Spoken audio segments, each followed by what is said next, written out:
We're just going to look briefly at Genesis chapter 6. Just hang with me. Remember, in Genesis chapter 1 and 2, God created the world, and it was full of his glory, and it was characterized by goodness, and humanity was in the image and likeness of God, and they were to spread his glory throughout the whole globe.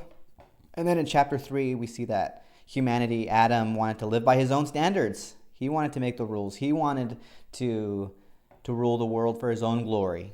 But God, in his great mercy, promised that the seed of the woman will crush the seed of the serpent. So although there's this broken relationship between God and humanity, and there's curses and there's consequences for humanity's rebellion, they're exiled from God's unique special presence, for example, God would see to it that the curse would be reversed through a royal descendant from the seed of the woman. And then we see, though, in Genesis 6 through 9, how humanity, their default mode is rebellion against God.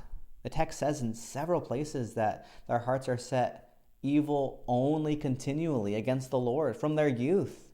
They don't want anything to do with God. They don't want anything to do with him. They just want to live by their own ways, and they're not worshiping God. They're not thankful to God.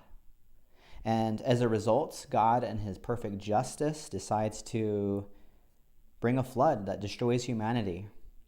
And all looks lost except God's mercy. In his mercy, he describes to save Noah and his family, right? It says, "But I will establish my covenant with you, and you shall come into the ark," right? Your life will be preserved.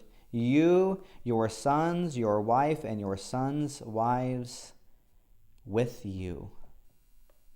So set against the backdrop of God's judgment against humanity, God preserves a remnant. And it is through this remnant that the offspring of the woman would reverse the curse. And we see that God, later in many texts here in Genesis 6 through 9, promised not to destroy the whole earth again in a flood. So this promise then secures and sets the stage for what God's going to do in bringing about a royal descendant from the seed of the woman.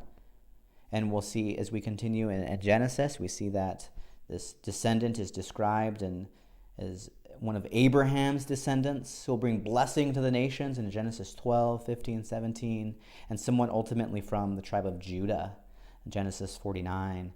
And it's that God is faithful and will see to it that he is glorified and preserving a remnant for himself. He will dwell with his people. He even if it doesn't always look like it. And this is one of the things that Genesis 6 through 9 tells us, that God will establish his covenant and that he is always faithful to his promises. See you guys next time.